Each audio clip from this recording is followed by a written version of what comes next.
Dan Passarelli here. Well, the S&P 500 was up almost 1% today. It is just all sunshine and rainbows on Wall Street today. The question, though, is will the Fed raise rates at their next meeting?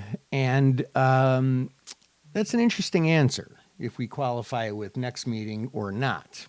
So there's about the federal funds contract at the CME Group gives the likelihood of the FOMC meeting concluding with a rate hike of 25 basis points of only about 25%. There's about a 75% chance at this point that they'll keep rates the same, which is pretty congruent with some of the dialogue we heard coming out of some Fed governors. However, the interesting part is what happens after that.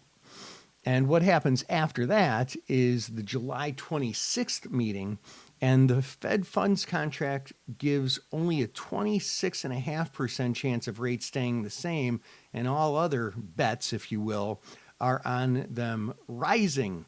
A 57% chance of rates rising 25 basis points at the next meeting, and a 16% chance of them rising 50 basis points at the next meeting. So all this talk about rates going lower at the end of the year doesn't really seem that congruent with the things that people are actually doing with their money votes, I guess we could say, right? Now, that being said, a couple other things. A lot of the banks are saying that bonds are likely to much underperform and stocks will outperform.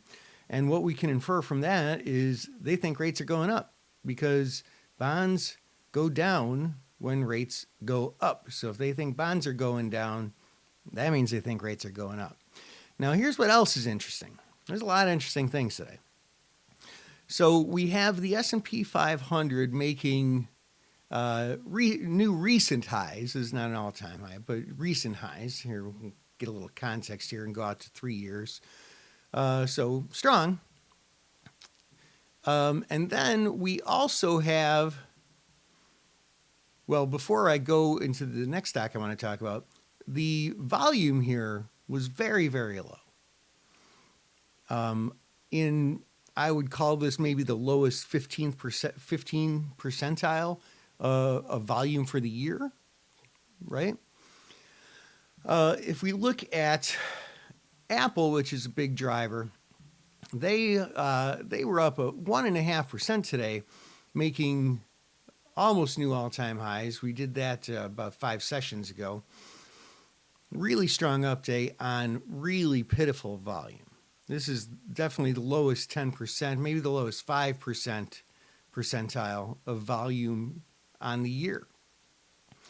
So when stocks go up on very little volume, that's an indicator that there's little conviction.